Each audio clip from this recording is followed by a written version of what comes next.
Գյուրջան Կասկադ, ցանկացած համեմատություն մեր օգտին է։ Պարոն Քոչարյանը, ի վերջո, եթե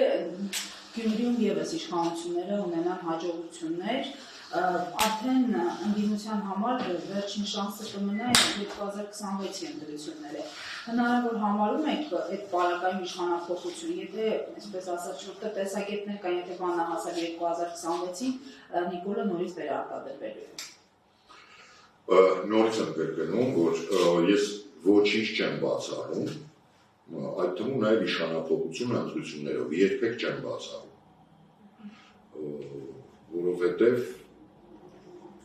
եթե սրընթաց ընկնում է նրա վարկանիշը, իսկ ով ասեց 26-ին ինչ անի։ Ոնց է վերարտադրվում, կարող է, եթե լրիվ ասում բաներ լինի,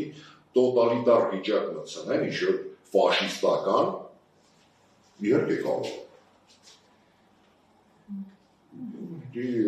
Այս իշխանությունները, բայց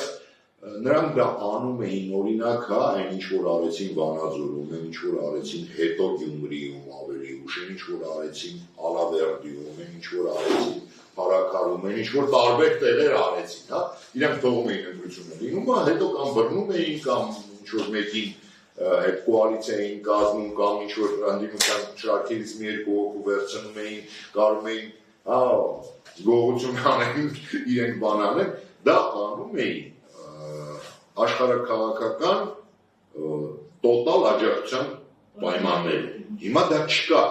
այդ անելուց պիտի կարողանան նաև մարսեն։ Այն ժամանակ այդ սոդան բանը տալիս էին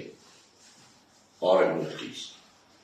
եւ ոչ միայն արևմուտքից, Ռուսաստանցին էին տալիս։ Չեզոքությամբ։ Ամեն կերպ։ Հիմա ոչ նա է տալու այդ սոդան, ոչ նա է տալու, ոչ էլ ջերմուկ են տալու։ Ես չգիտեմ, այն բանը ոնց է կոչվում իրանց հետ, իստիսու տալու են թե չէ ու դա կօգնի, բայց հաստատ այլ բաներ չի լինել, որ մարսեն։